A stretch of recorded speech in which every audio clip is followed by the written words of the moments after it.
Sabi mga kababayan ni Inday, focus on crisis, not on politics. Pinagsabihan ni Inday yung kanyang mga supporters. Iyon po yung nakikita sa inyo. Sabi nga, follow the leader. Ayan ang sabi ni Inday dito mga kababayan sa balita, published by Manila Times. Focus on crisis, not on politics, Sara tells supporters. Sabihin mo kasi yan na sinasabi mong focus on crisis, not on politics. Abang nagsasalamin po kayo, sabihin ninyo sa sarili ninyo.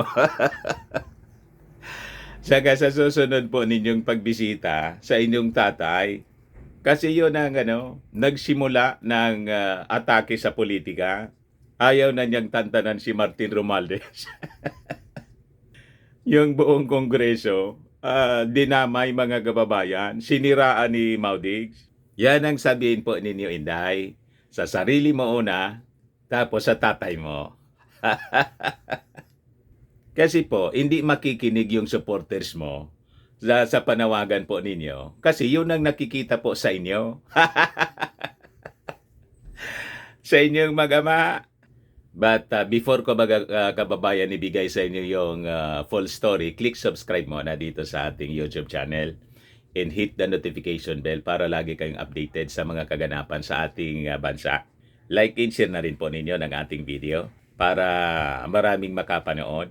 At wag na rin po ninyo mga kababayan na skip yung ating mga commercial ads para tuloy-tuloy lang ang pag-unlad ng bagong Pilipinas, The Land of Ophir. Saka imbitado namin po kayo sa grand launching ng aming Colossal Fitness Gym. Ayan po, grand launching, Colossal Fitness Gym sa Sabado na po. Watch for the grand launching of Colossal Fitness Gym, October 21, 4 p.m. po. With a special guest of from Manila, si DILG Assistant Secretary for Community Participation, Honorable Beth De Leon, at saka si First Filipina Chess Grandmaster Janelle May Frayna. Ayan po, mga kababayan, ang aming gym. Napakaganda ng building niya. Iyon ang third floor po. Occupied namin lahat, pati yung roof deck para sa cardio area. Yan po yung loob niya. Marami na pong nag-gym dyan. Napakalinis niya po, maintain yung kalinisan. Saka maluwang po siya mga kababayan, hindi crowded yung mga nag-gym. Yan po mga kababayan. Si Mrs. yung nakashort. Siya yung mag-ari, yung anak ko si Gilon Maravillas, eldest son ko po. Tuloy-tuloy ang daloy ng mga nagpaparegister. Yan po yung cardio area namin. Yung office po maluwang at saka yung space na yan. After the grand launching po, lalagyan pa namin mga additional equipment po, gym equipment. So yan po, mga kababayan, yung gym. So, imbitado namin po kayo, lalo na yung mga taga rito lang sa Albay. Kami na siguro po yung pinakamalaki na gym dito po sa area kasi sinurvey ko yung mga existing gym, fitness gym dito po sa amin. Kami na yung pinakang malaki with our roof deck. Additional space for the cardio area. Ayos, kita-kits po tayo. Sa taas po siya ng Security Bank building, Landco Business Park, Pacific Mall, Legazpi City. Yung building po sa likod dito, yan po yung Pacific Mall, yung building sa likod na nakikita ninyo. Gaisano Mall, Pacific Mall. So napakaganda po ng ng location niya. Yan ang sabi ni Inday po, focus on crisis, not on politics. Kayo po yung focus on politics. Hindi sa crisis. Si Martin Romualdez at saka yung ating Pangulong Bongbong Marcos, yun ang tutok na tutok sa sa krisis, lalo na yung issue sa Israel-Hamas conflict at saka dito sa West Philippine Sea. Tutok na tutok. Kayo tutok na tutok sa tuktok ng bundok. Abang yung tatay mo atake ng atake kay Martin Romualdez. Si Martin Romualdez naman po tutok na tutok sa pagtulong sa mga namatay na OFW sa Israel. Pagtulong sa family. Kayo, ito kayo sa tuktok ng bundok. Paanong tutok na tutok sa krisis? Sabi niyo, tutok sa krisis. Nasa tuktok siya ng bundok. Naglalakad, mga kababayan. Selfie-selfie. Di ba? Tapos sasabihin niya, tutok na sa, tutok sa crisis. Focus sa crisis. Inandun siya sa bundok, mga kababayan. Nagpapasarap. Napakalayo sa dapat ginagawa niya. Abang si Martin po ang totoong tutok sa krisis. Yan. Kausap yung mga families na mga namatayan, mga kababayan sa Israel. Binigyan ng yung tatlo, tig 500,000, 1.5 million. Yung binigay, mga kababayan, ni Martin at saka yung asawa niya. Ayan yung mga families. Look, Mrs. Erlinda P. Aguirre, mother of killed OFW Angeline Aguirre during the Israel-Palestinian War, express her thanks to Martin Romualdez and Tingog Party List Yeda Marie Romualdez for the assistance received by the Aguirre family.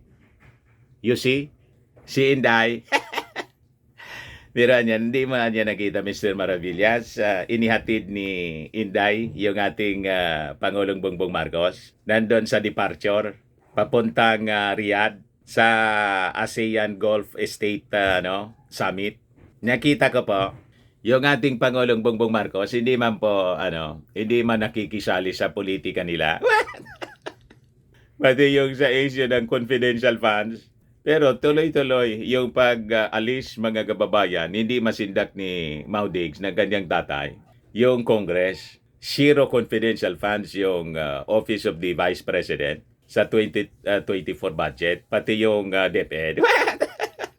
Kaya yung appeal niya dito sa mga supporters niya, mga kababayan, ewan ko lang kung pakinggan ng kanyang mga supporters. Sabi niya, Vice President Sara Duterte appealed to her supporters to stop thinking about politics and focus first on the impending crisis of increasing prices among ongoing tensions across the globe. Baliktad po yung ginagawa niya. Parang para talagang sumanib na yung kaluluwa ni Santa Mama. Her statement comes after a supporter showed displeasure on social media over the supposed removal of confidential funds daw from both the Office of the Vice President and DepEd. Yung nag-display ng displeasure po, siya mismo, siya yung umatake. Nakipagsimpatya man lang po yung kanyang mga supporters. Kasi di ba sinabi niya na yung kontraan niya sa confidential funds, kontra sa kapayapaan. At ang kontra sa kapayapaan ay kalaban ng bayan. Di siyempre, yung mga congressmen, mga kababayan, the majority of the congressmen, nag-react na po. Siya yung nagsimula ng politics. They also claim that the House leadership led by Speaker Martin Romualdez allegedly connived with the enemies of the state to remove her funds. Wala pong connivance. Nagkataon lang po, mga kababayan, na umayon yung majority kasi nakita nila na iyon ang tamang gawin.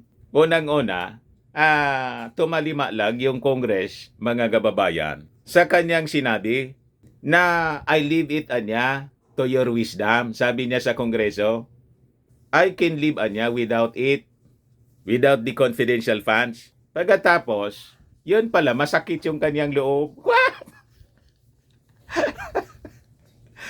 Naging kalaban na ng bayan yung mga kontra daw sa confidential funds.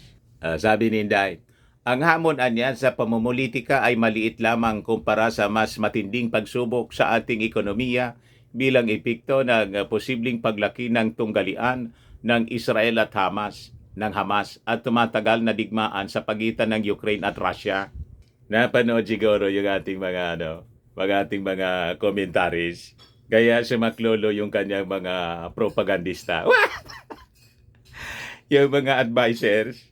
Sabi niya, she called on her supporters instead to prepare for what she called a season of hardship, especially with the rising cost of food and other commodities. Yung sinasabi niya mga kababayan, yun ang ginagawa ngayon ni Martin. Pero siya nandun sa bundok. Na mundok. Yung tumutulong po sa ating Pangulo, very active na tumutulong para maibsan yung kalagayan ng ating mga mamamayan sa kahirapan. Si Martin Romualdez, sige ikot ni Martin sa distribution ng mga tulong po sa mga mamamayan at dito sa issue ng pagtaas ng presyo ng mga bilihin, yung paglaban sa smuggling, kasama si Martin Romualdez at ngayon naman po, mga kababayan, dito sa pagsaklolo sa mga OFWs, si Martin Romualdez at yung asawa niyang si Yeda. Si Inday, nasaan? Tama pa? Ayan man lang. Baka lang gusto niyo po itong itry. Firmax Firming and Lifting Cream, pinapahid po sa mga pulses and affected area. Mainam po sa paninigas ng mga kaso-kasoan.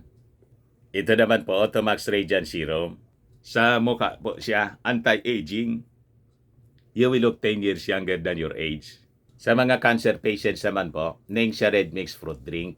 Hindi man po siya gamot, food supplement siya. Kaya lang, gawa siya mga kababayan sa goji berry. Yung goji berry may anti-cancer properties. Ayos. O yung mga inquiries ninyo po, dumiretso na lang kayo sa aming messenger sa Facebook para masagot namin agad. Ako po si Dante Maravillas. Bye-bye po. God bless.